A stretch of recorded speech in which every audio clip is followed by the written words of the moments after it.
আসসালামু আলাইকুম বন্ধুরা, আজকে আপনাদের সম্মুখে আরেকটি ভিডিও নিয়ে হাজির হয়েছি। সেটা হচ্ছে গতকালকে যে ভিডিও দিয়েছিলাম যে পাতাকাটি বা ফাতনা কিভাবে বাঁধে। আজকের ভিডিওর বিষয় হলো যে পাতাকাটি ব্যবহারের ক্ষেত্রে কি লাগে, সীসা বা বাড়া। এই সীসা সম্পর্কে দু একটা কথা বলবো, চলুন শুরু করি। তো সীসা আপনার দুই তিন প্রকারের হয়। এই যে এটা হলো পাতা সীসা। তো পাতা সীসা আসলে ওই যে একটু বড় সাইজের কাটা, আমি দেখানোর জন্য একটু বড় করে কাটছি।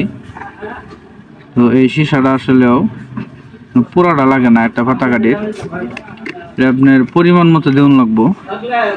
তো ধরেন একটা পাতা কাটি কি পরিমাণ লাগে, একটা পাতা কাটি আপনার পাতা কাটিটা এইভাবে খাড়া থাকবো। তো সীসাটা আপনার অল্প করে দেউন লাগে, পরিমাণটা দেখাই।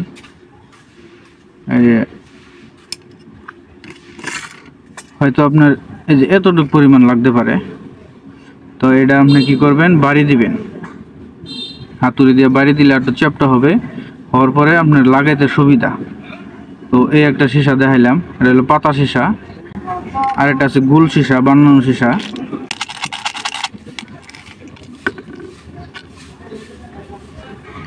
এই যে গোল সীসা, এটা ছিদ্র আছে, সুতার মধ্যে ঢুকাইলেই চলে। তো দেখা যাইতেছে কিনা জানি না, এই যে হাতে এই যে। তো এই সীসাগুলা বানানো থাকে গোল করা, এই যে ছিদ্র। তো এই ছিদ্রটা সুতা ঢুকাইয়া দিলেই, একটু চাপ দিলেই আটকে, আবার আপনার অন্য সুতা দেওয়া বান্ধব যায়। তো এই যে আরেক সীসা। যারা এগুলা আসলে ছোট ছোট মাছ ধরে পাতা বসি পায়, তাদের জন্য এই সীসাগুলা খুব কার্যকরী। এখন আপনাদের আরেকটা সীসা দেখাবো, সেটা হচ্ছে চুক্কা সীসা। তো চুক্কা সীসাটা কিরকম,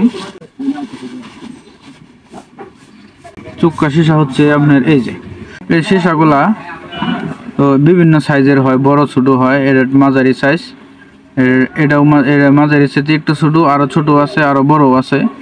মানে যত স্রোত বেশি একটু বড় সাইজের, বা ডেল বসি পাইলে বড় বড় নদীতে যারা বল মাছ ধরে বা আইর মাছ ধরে, তাদের জন্য এই সীসাগুলো খুব কার্যকরী।